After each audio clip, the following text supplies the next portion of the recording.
Pemirsa, curah hujan yang tinggi dengan durasi waktu yang lama menjadi perhatian khusus Pemkab Pali dengan menghimbau seluruh masyarakat agar meningkatkan kewaspadaan terhadap potensi banjir dan tanah longsor.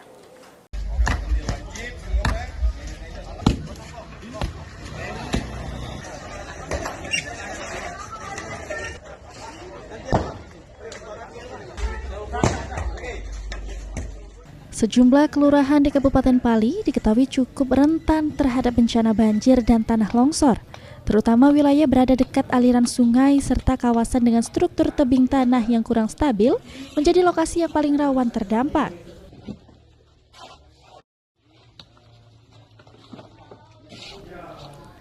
Wakil Bupati Pali, Iwan Tuaji menyampaikan, saat ini curah hujan cukup deras mengguyur bumi serapat serasa. Iwan memberikan peringatan dini terhadap masyarakat pentingnya untuk membangun pagar penahan.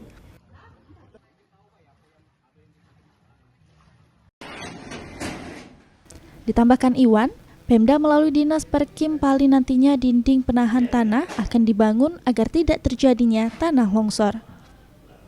Sudah ditindaklanjuti, memang curah hujan deras, ya kan, alhamdulillah, tapi kita tidak seperti provinsi yang lain, kabupaten yang lain di Aceh, di ini segala macam. Kemarin Bapak Bupati sudah kunjungan, sudah kita melihat secara langsung.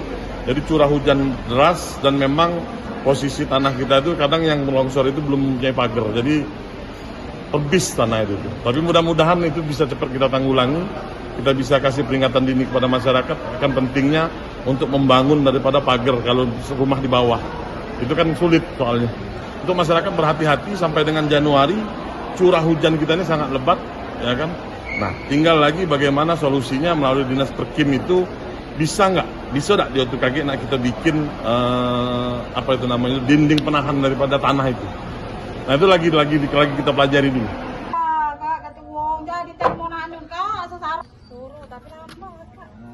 Di seberang suruh.